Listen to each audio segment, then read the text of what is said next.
All right, we're going to get started.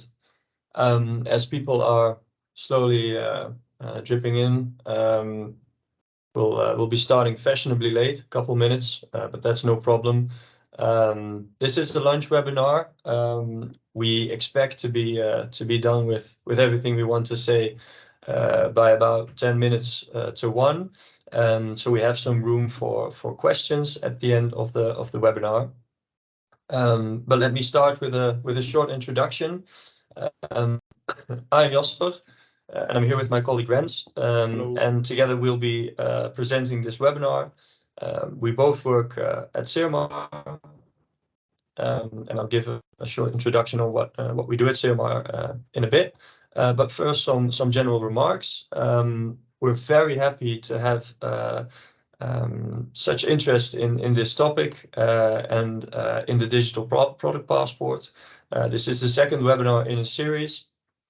We have a webinar every 2 months, and we're very happy to have all of you here with us, and from so many various sectors and professions. That's really cool to see. During the webinar, you have the opportunity to ask questions. You can use the Q&A within Teams to do so. And as we are continuing this series of webinars, you're welcome to share any suggestions for related topics in the chat. Rens and I will keep a close watch on the chat and on the Q&A. And if we come across questions or remarks that are worth dealing with right away, we'll do so. If by chance your question isn't answered, we'll come back to you personally after the webinar. So feel free to shoot and ask anything you like to know. Yeah, let's continue with a very brief introduction of Cirmar. So you guys understand why we are organizing this webinar, why we are talking about the digital product passport and the CSRD. First off, our expertise is the circular economy, not the CSRD per se. We believe a transition is necessary, a transition from the take, make, waste model to a circular economy. And we do so through 3 activities. Firstly, we help companies with circular strategies, products, and concepts. We help operationalize these circular concepts, strategies, and products.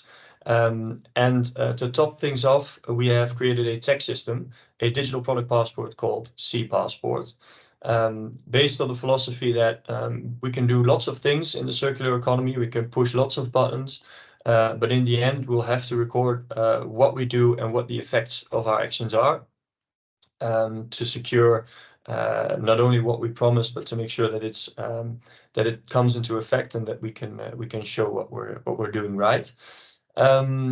So before we dive into a practical approach of the DPP in relation to the CSRD, we're going to zoom back a bit. So where does the need for legislation and sustainable reporting come from? And why did we need to make this transition to a circular economy using tools like the digital product passport? Not to shock you, but this is one you probably already know. Global warming is the big challenge, and we need to take action, and we need to do so in order to sustain a livable planet with enough resources. And to realize this, we need to change the way we do things. And one of the things we humans have been doing for a very long time is produce emissions like CO2.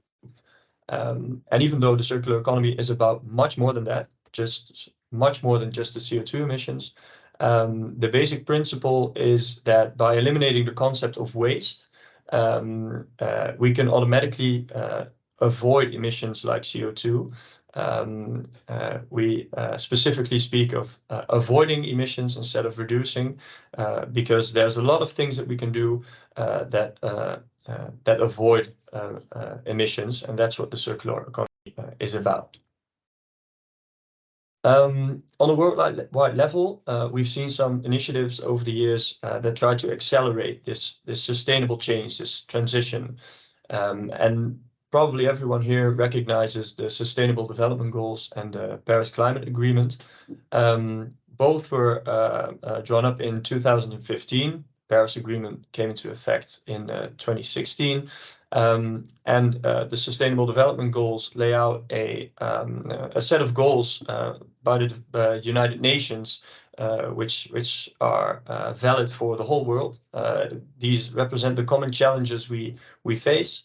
And some of it concerns the climate, some of it concerns social challenges, others concern governance challenges, but they're all of ours. So that's a common set that we like to refer to. And the Paris Climate Agreement was basically countries coming together and agreeing that it would be best to stay within 1.5 degrees of global warming, if possible, and 2 degrees would be the absolute maximum. Whether this is still realistic, we're not going to dive into that too deep, but just to have a common understanding of where we come from. Now let's translate this to the European Union. How do we go from the worldwide initiatives like the SDGs and the Paris Climate Agreement all the way to the CSRD that is being rolled out?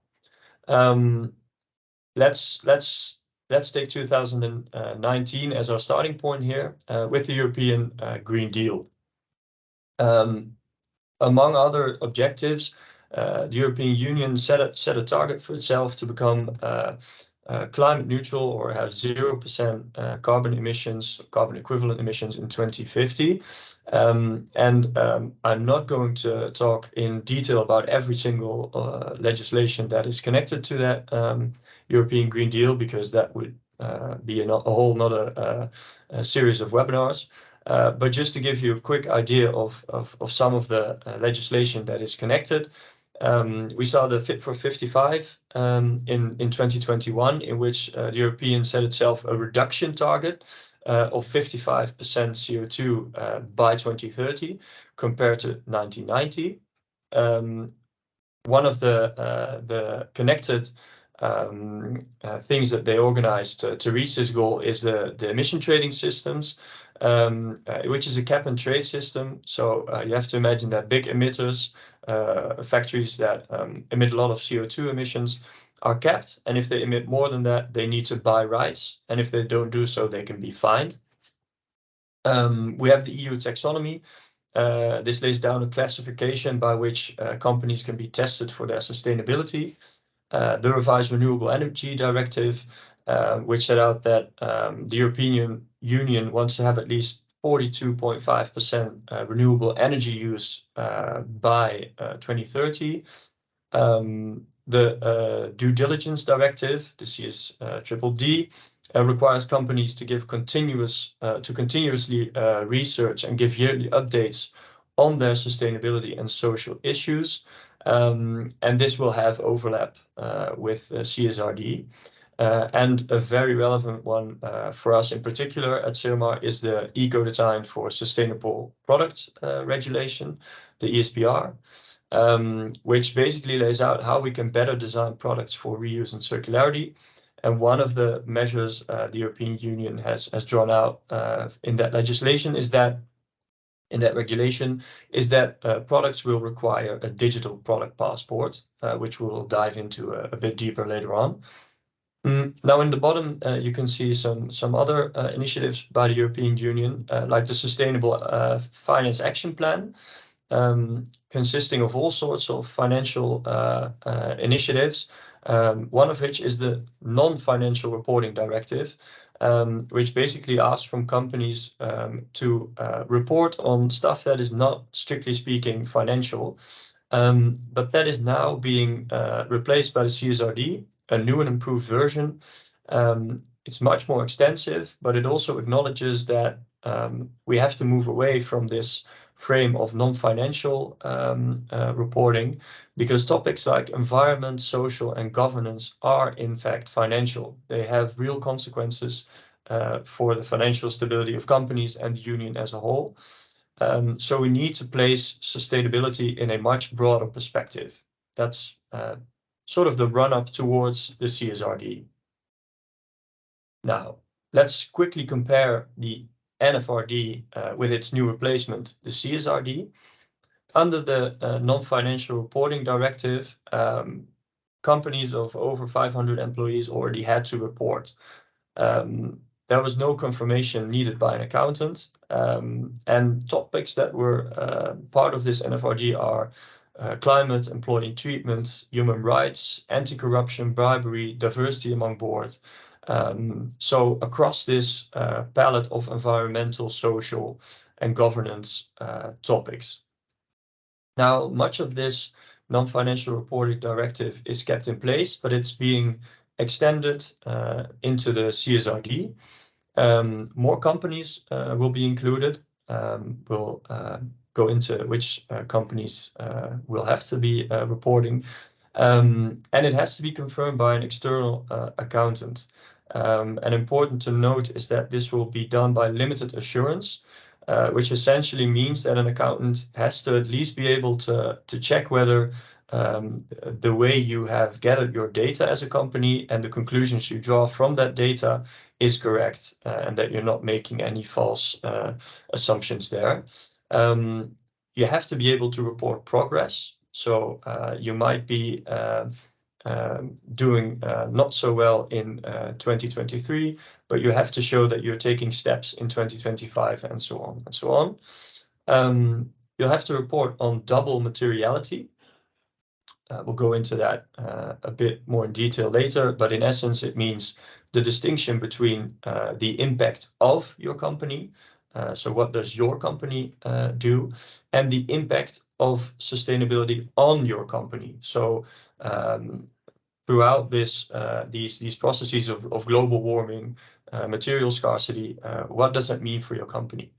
And you have to report on immaterial assets. Think of social, human, and intellectual capital and how you treat those within your company. And a very important one to keep in mind is that in the NFRD, the accountant was not used to check this reporting. So ESG topics can be tricky to check, basically. And we read a lot of news reports in which accountants are wondering, how am I going to do this? And that is one of the things that we want to make clear, that, especially for the environmental part of the CSRD, the DPP can be a very useful tool to substantiate the reporting. So who does it apply to? Firstly, an important note is that it says 2024 here, but that does mean that if you have to report over 2024, you're reporting in 2025 over the previous year. The first group that will have to comply is basically the same group that already had to comply in the NFRD, but it's been extended a little bit. Generally speaking, this is the group of companies that has more than 500 FTE, and companies in specific financial services like insurance or credit institutions. They're labeled public interest undertakings. The complicated part is that it sort of differs per country what is considered a public interest undertaking. But in some European countries, even the railroad companies are considered public interest undertakings. So it makes sense to, if you feel like you might be part of this group, to dive into this topic a bit deeper. But generally speaking, this is the first group that will be included. And there are some exceptions. Parent companies that already report, they sort of make the daughter companies exempt from reporting. And micro enterprises, so with 10 or fewer employees, but that are strictly speaking public interest undertakings, are exempt as well. In the second phase, so that will become effective in 2025, there's another group that's being incorporated, and there are basically three aspects. And if you have 2 out of 3, you'll have to comply. Do you have a turnover of more than 50 million, 250 employees or more, and a total assets of at least 25 million, then yes, the CSRD applies to you. Important note here, the turnover of more than 50 million was recently raised. It was 40 million, and the same goes for the total assets. That was 20 million.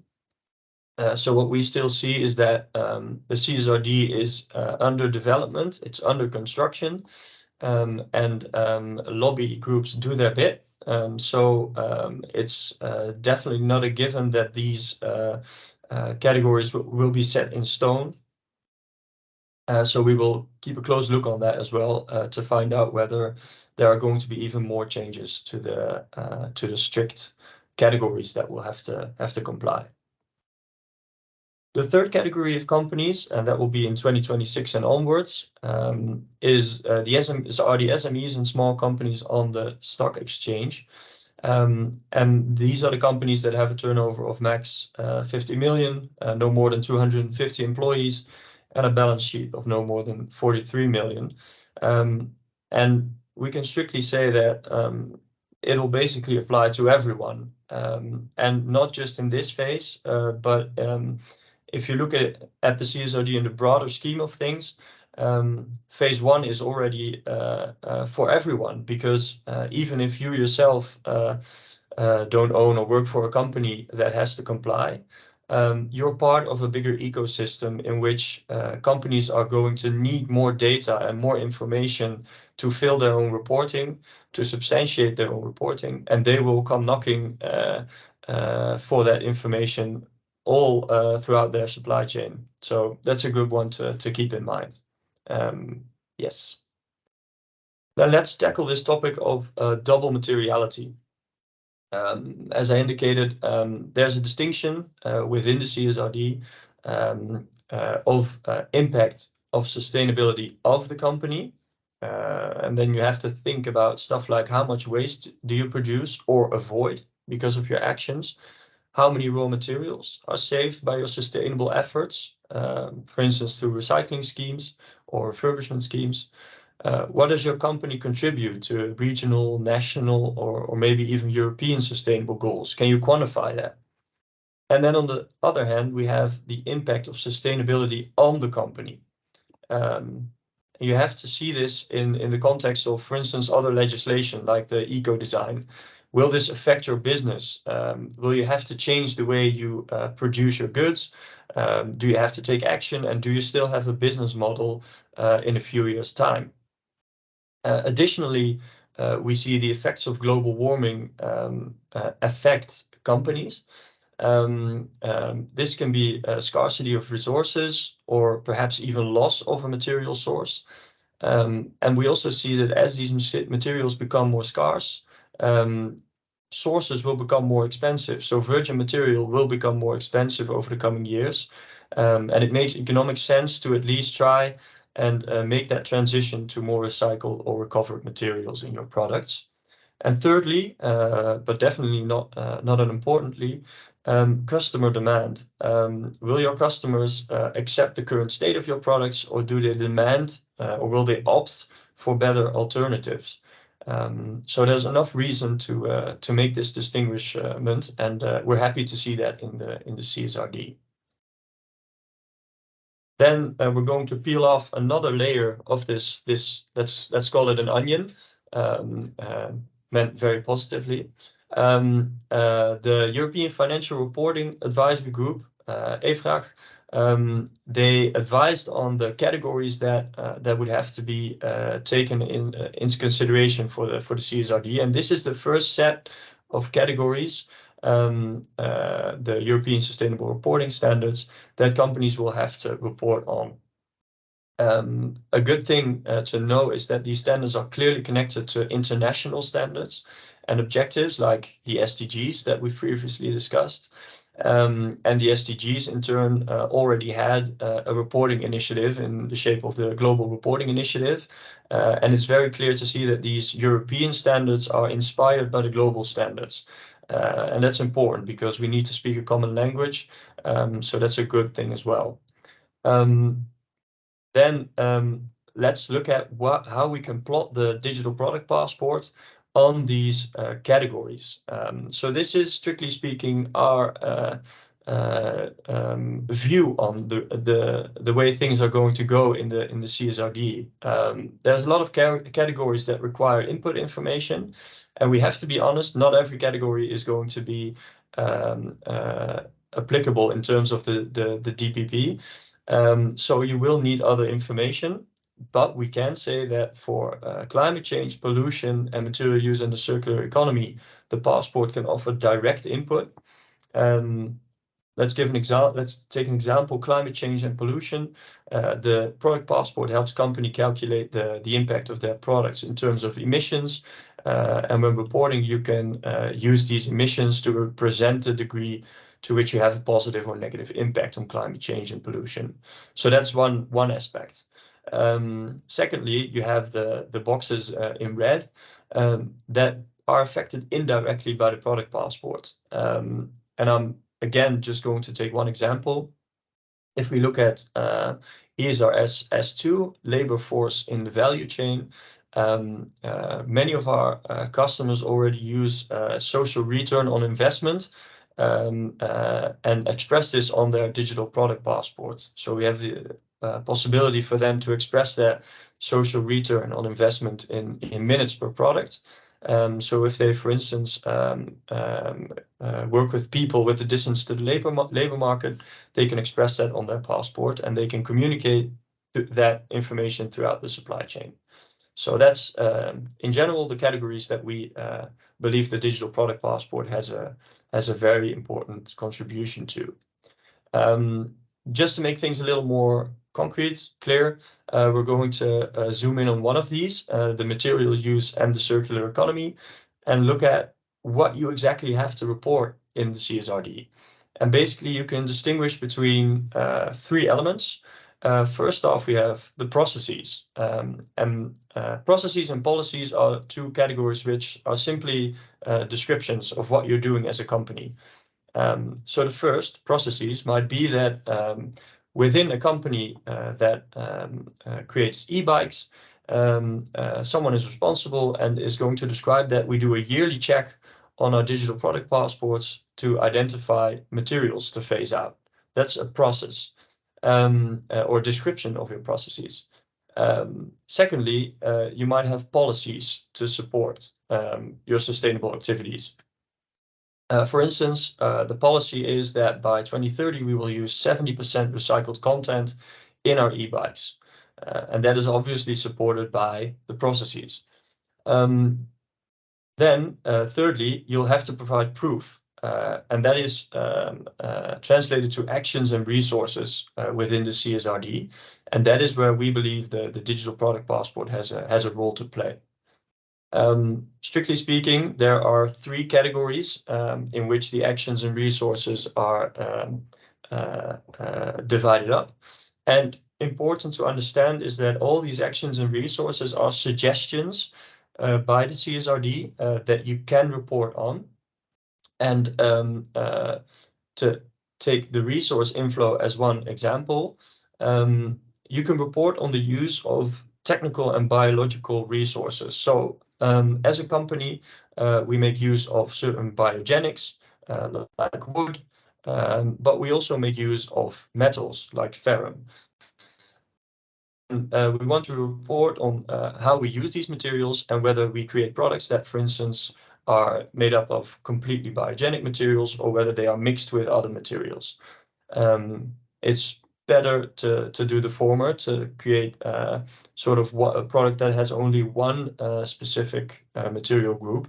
That's usually much easier when recycling or refurbishing.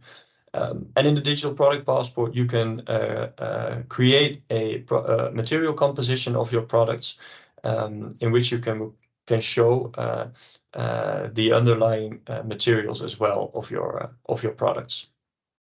Secondly, you might want to use higher rates of secondary raw materials or recycling. And that is another thing that you can report on in terms of the transition that you want to make. In the image on the left, you can see that there is no recycled content, but imagine that this e-bike company has started to make some improvements, and they found ways to use more recycled ferrum, aluminium, and metal, copper in their e-bike. And they therefore have a better material composition, and obviously the associated impacts of these materials are lower as well. Then we have resource outflow. So this represents the materials that you put into the economy. Inflow is the materials you use to create your products. And some of the suggestions that are made in the CSRD are to apply circular design, which would lead to increased product durability and optimization of use. And within the digital product passport, you have the possibility to create not only material composition, but also product composition. So if we take apart this bicycle, what different elements do we find? And how can we make sure that these elements or components are recycled or refurbished? Now, to make sure that that happens, we've added the option of extra information, where you can add instructions to make sure that the whole supply chain has access to the information they need to fulfill that circular potential of products. Secondly, in terms of resource outflow, the CSRD suggests that you improve end-of-life solutions. At Cirmar, we like to use the term end of use, because strictly speaking, if we do things right, we give materials new uses, and their life doesn't have to end. And in the CSRD, it is then suggested that companies can take steps to improve that end-of-life solution for their product, which means more recycling, more refurbishing. And if you record all of these end-of-use solutions in the product passport, you can give a detailed, accurate percentage of recycling and refurbishment within your company. And obviously that helps substantiate your claims and your path towards becoming more circular. So for instance, a battery that can be taken apart and parts of it may be recyclable, you want to add that information to your product passport. Then the third category within actions and resources is waste. And one of the suggestions made is that you optimize the treatment of waste in line with the waste hierarchy. The waste hierarchy, you might recognize the image on the left, and it basically indicates what would be the best possible solution for waste. And the worst would be to recover waste, so to produce waste and then to take it back and find new uses for it. And the best would be to rethink, so to not produce waste in the first place. But how you can use the passport to optimize this treatment of waste is to not only record what you do, but to alter the information in the passport as you find better solutions.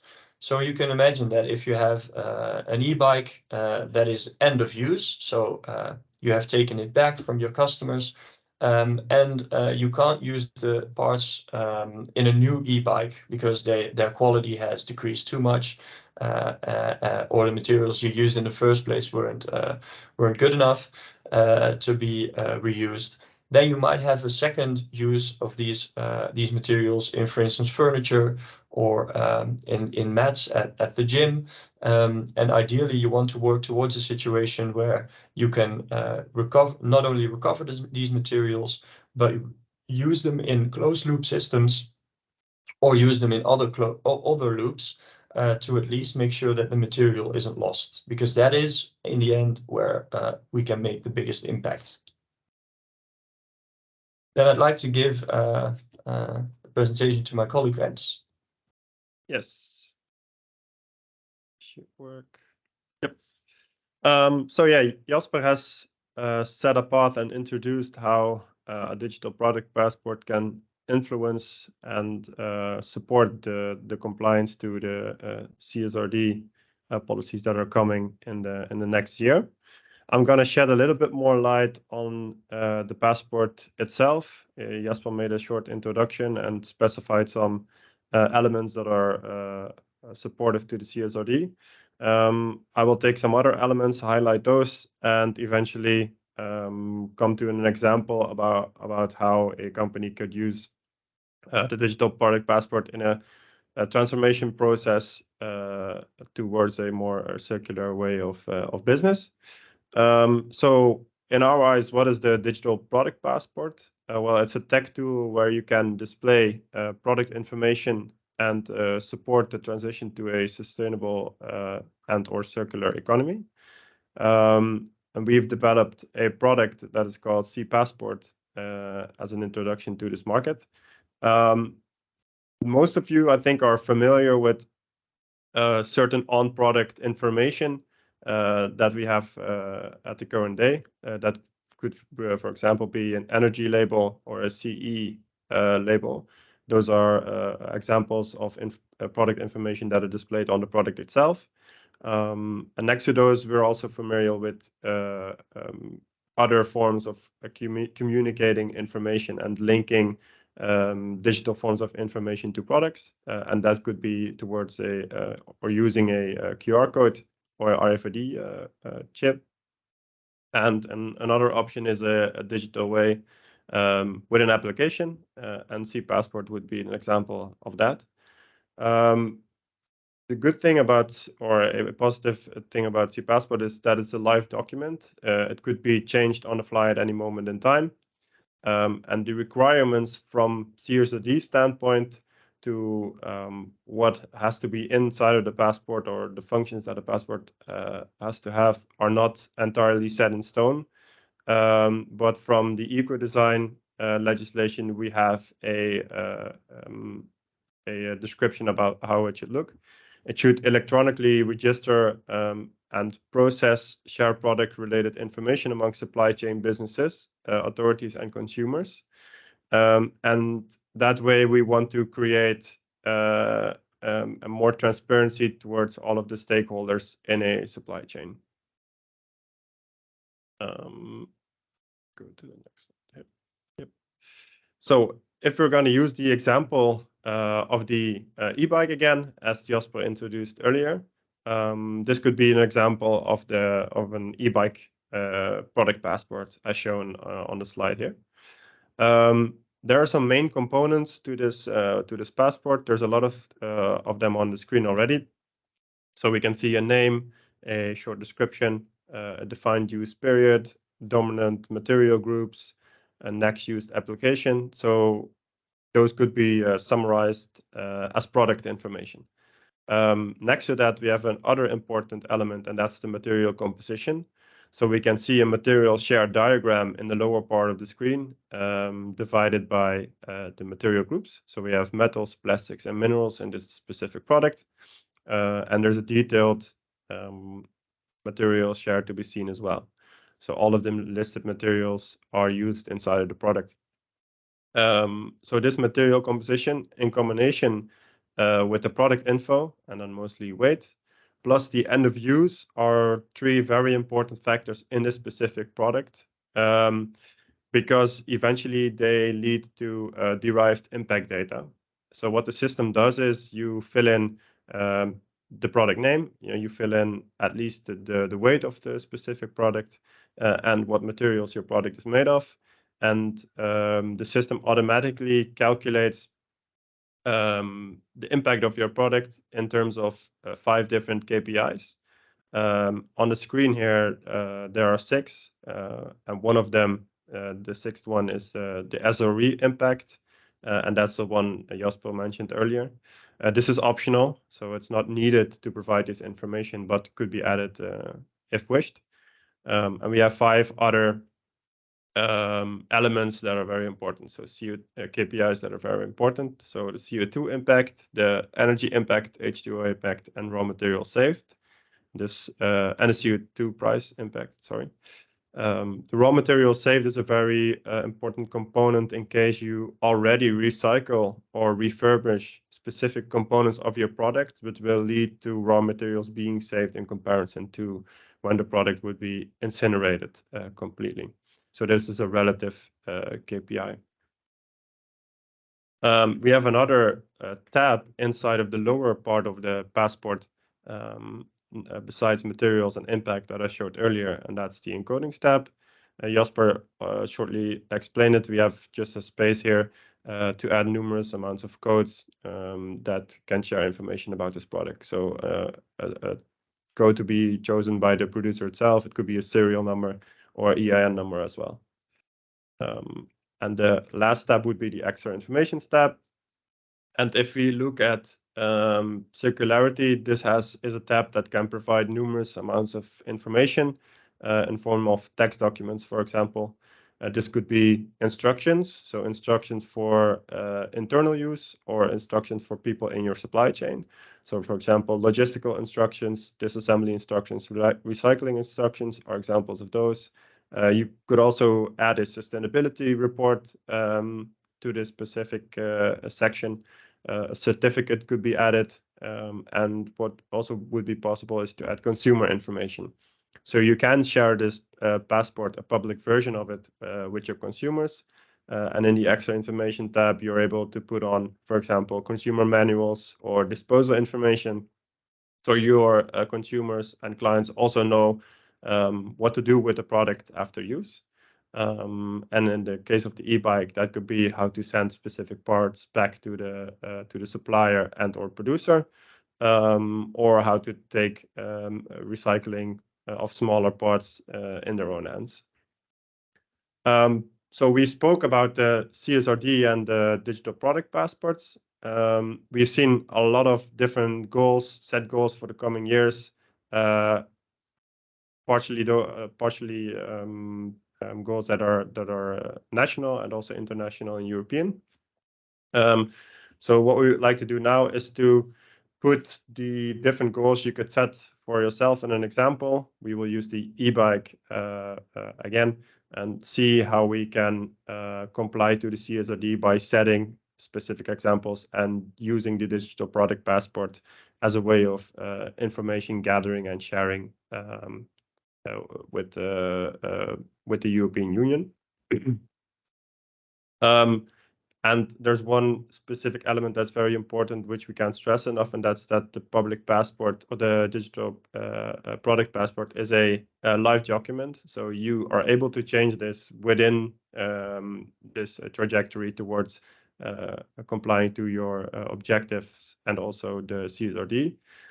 So let's sketch a reference point. This would be the starting point.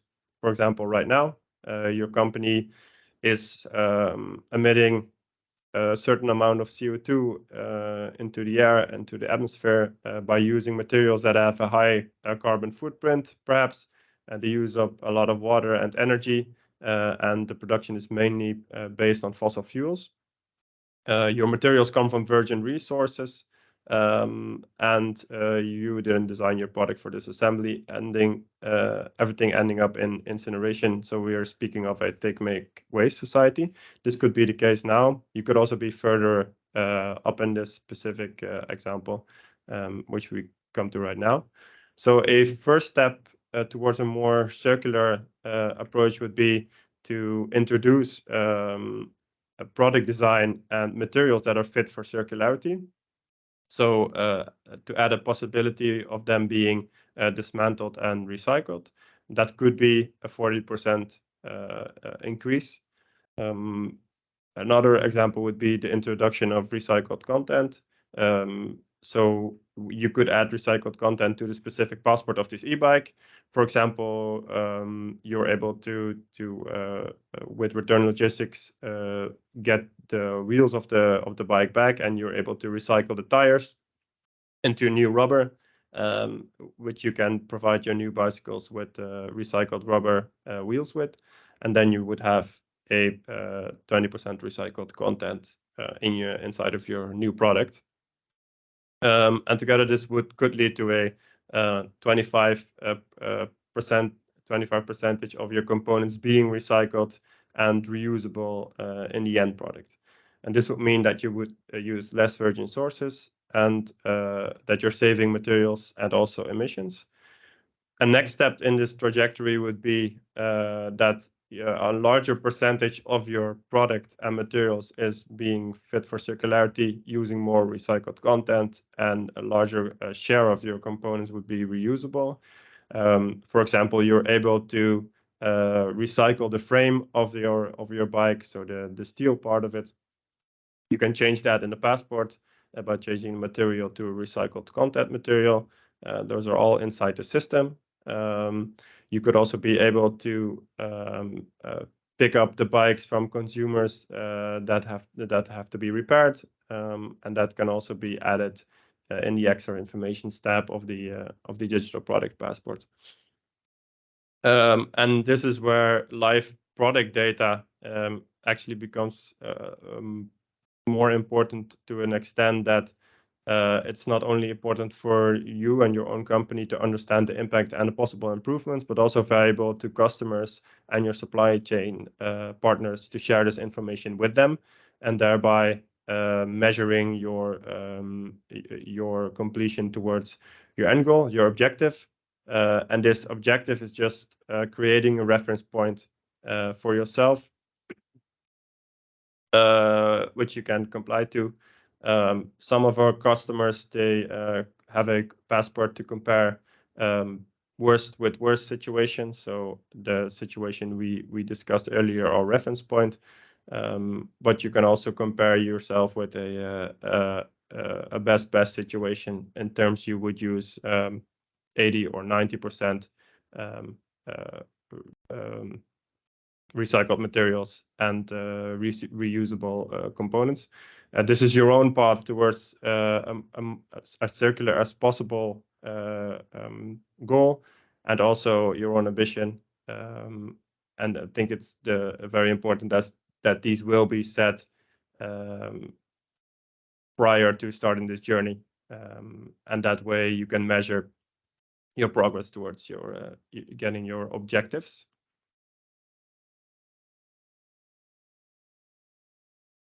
So that will be an example of a way to use a passport in a roadmap.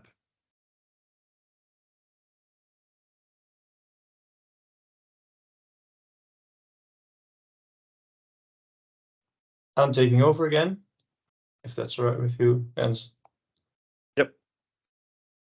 Okay, so Jens just discussed the way the passport can help substantiate reporting with data and track improvements. And we wanted to make that even more specific by giving you an example of 3 possible approaches of your strategy towards using the DPP for the CSRD.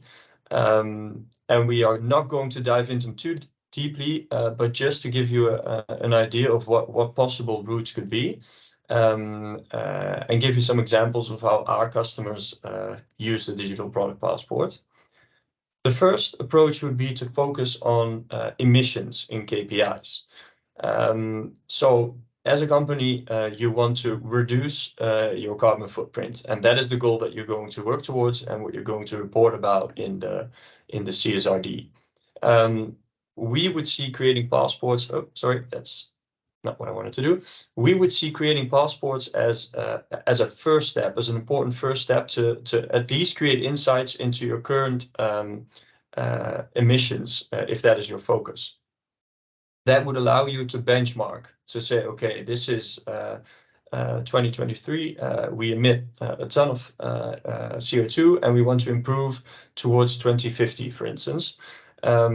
That is formulating your objectives to then identify major contributors, because the product passport allows you to not only identify major contributors, but lay down the specific emissions of every product group, but also of specific components.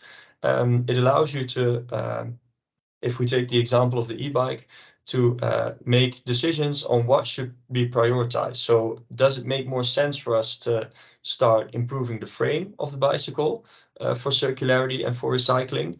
Or does it make more sense to focus on, for instance, the wheels?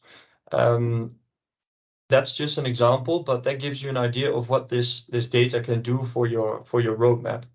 And following from that, you can report the emissions that you have avoided by taking action. And that can be very simply, this is the amount of CO2 that we have managed to avoid. But you can also place that in a bigger perspective, which is very welcome in terms of the CSRD. So you can compare your own efforts to, for instance, the Europeans' effort, the EU's efforts in line with Fit for 55. So you could take your own situation as a Fit for 55 example and demonstrate that you want to reduce 55% by 2030, for instance. Which you can then also connect to the global goals, the Sustainable Development Goals. That's one way of looking at things. Secondly, you can look at materials as your main focus point. And this basically means that you're going to focus on creating products that have as much recycled content as possible and that are going to be recycled or refurbished as much as possible at the end of use. There are lots of buttons you can push in the circular system, but in this example, we're going to focus on these two. To do so, you would be able to start with very simple product passports. So you only lay out the material composition and weights, and you have your input material to make an analysis on what kind of materials do we use and what kind of materials do we put out there in the economy. You can then define goals. So a goal could be, we want to be 100% a company that uses 100% recycled materials, and we want to make sure that 100% of our materials that we produce are going to be recycled end of use. It will probably differ between companies whether that's realistic, but that at least gives you the data and the knowledge to make those to set those goals. Those in turn are again input for a roadmap. So what are we going to do and what are we going to do when? Even though this doesn't focus on emissions,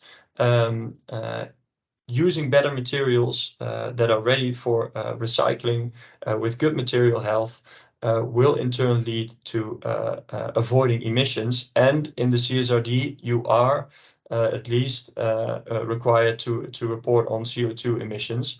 So yeah, it is wise because you use the passport, you have those data anyway, so you can produce some emission data as well. That's the second approach. And you might already see it coming. The third one is going to be a bit more extensive, but in our view, it is the most fruitful one. And it is one that some of our customers are already applying. And it's basically using the CSRD as a path for continuous improvement. Like I said in the previous case, there are many areas for optimization within a circular economy system. You can look at material health, you can design for circularity, you can apply product passports, you can improve your end of use and next use, and there are many other aspects to improving your product. And you can plot all of these areas and create a score that is not objective, that is very clear, but it is one that you can substantiate. It is one that you can use to explain and keep track of not only the emissions that you produce, but also the steps that you take towards becoming a more circular company. Be realistic in doing so and set yourself targets that are possible. 100% circular might be difficult, but maybe 80% is a very realistic target. And by using this approach with the digital product passport as your tool to record the information about the steps you have taken, gives you a tool to track your own improvement. And it also helps to create insight into where you can have a positive impact. It can direct your energy. You can imagine that if you have a lower circularity score, that is what we call it for now, you want to identify which areas would make sense to improve. And that's always weighing up the potential upsides with how difficult it is. So it might be very difficult to design your product for circularity, but it might be pretty easy to find better next use solutions. And by using this score as a tracking of the improvements you make, you can better direct your energy towards specific actions that improve your score. And you always have to look at that within the context of a full circular system. And that is about much more than just emissions. That is also about product design. It's about reverse logistics. It's about refurbishment, recycling, and more. So that is a full-fledged circular approach to the CSRD reporting. And then we still have to be very honest, like I said before, that even though we see a lot of potential for the digital product passport within the CSRD, there are certain areas that are simply not covered by the passport and that you wouldn't want to be covered by the passport. Everybody has their expertise, and we believe that those areas should be covered by other processes and other parties. So that's fine, but this is the most extensive approach that we can suggest. I'd like to finish by sort of linking what I just said to seeing the CSRD as an opportunity and not as a burden. Let's assume that we've checked the boxes for compliance, because that might be the reason we all start gathering this data and formulating our findings. But let's say we've checked that. That is not the end goal in our eyes. A next step is to make sure that you communicate about what you are doing, not just internally, but externally as well. You can use the DPP to communicate to clients what steps you have taken, but you can also use it to improve internally. Reporting should not be something you do in hindsight. It should be a proactive activity that you use to not only set realistic targets, but to follow up on them. And communication plays a very big part in that. And thirdly, we want to acknowledge that there are definitely circular business models that can arise from this approach. And I'd like to point out some of them. For instance, showing that you are a sustainable pioneer has advantages not just towards your customers, but also by inspiring others within your value chain who you depend on as well, to deliver better, more sustainable products.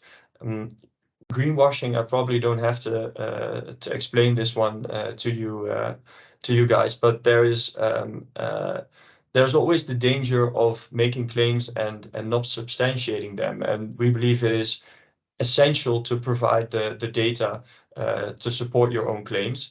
And the demand for transparency is only going to grow over the coming years. Additionally, you can use not only the CSRD, but more specifically the product passport to organize buyback schemes, which is nice for your customers because they can return products and receive cash in return, but or like a small saving on the new purchases. But it can also save you a lot of money in terms of buying new materials, which is, as we said, only going to become more expensive as scarcity will grow. Additionally, CO2 pricing is already very real for certain sectors, but we can expect it to be applied to more sectors in the future. So you might want to take action there as well. Products as a service. You might know this from software already, or the car that you drive, your company car that's on lease. This model is going to be applied to many more products where the advantages are for companies specifically that they can have a different relation with their customer. It doesn't end at the sale, but for the customer as well, because This means that the companies are incentivized to create better products and to apply maintenance in the right moments. So we believe that there's a lot of value in these schemes as well. And lastly, as an example, material recovery. Materials are getting scarce not only for instance, the energy transition with the critical raw materials, but in any sector where they are heavily dependent on the materials that they use. So there's another check that we can make, and another source of potential for circular business models.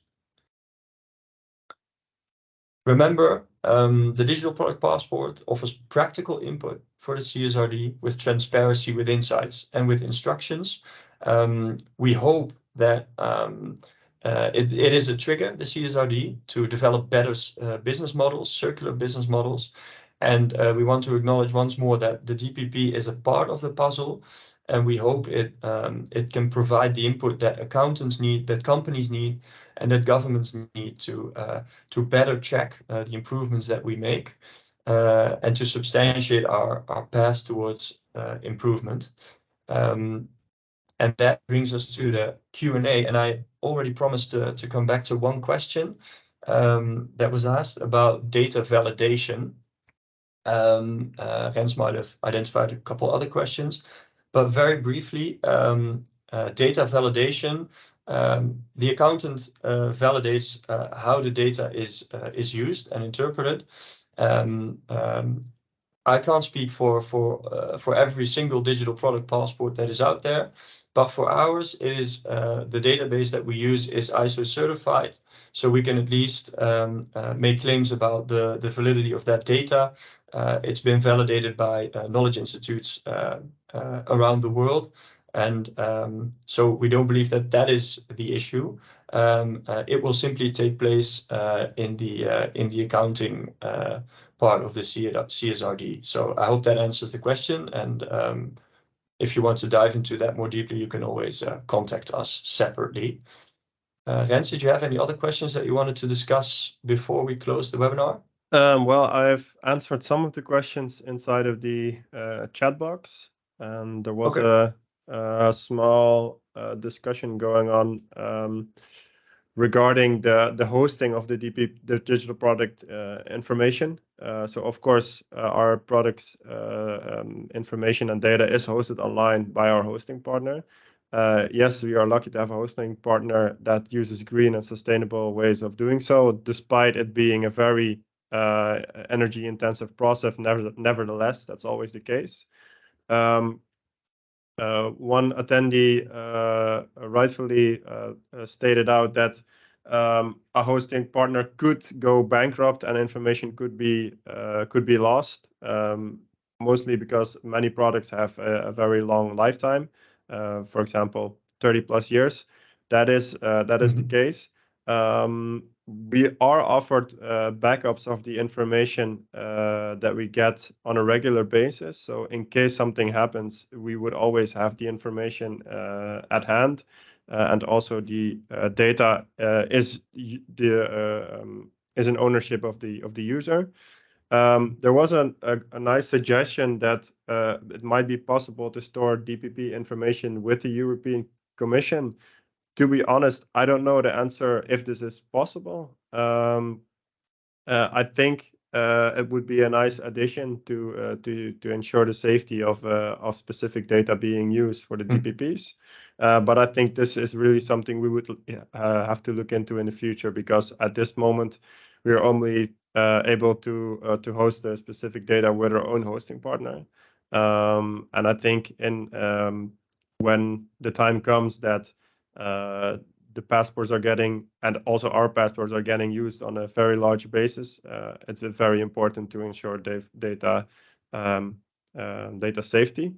So that might actually be a webinar subject for the coming time. We could think about that, and I think besides that, we have addressed all the questions, I think. Yeah, I've just seen a question pop up. I would like to see how end users can use the DPP.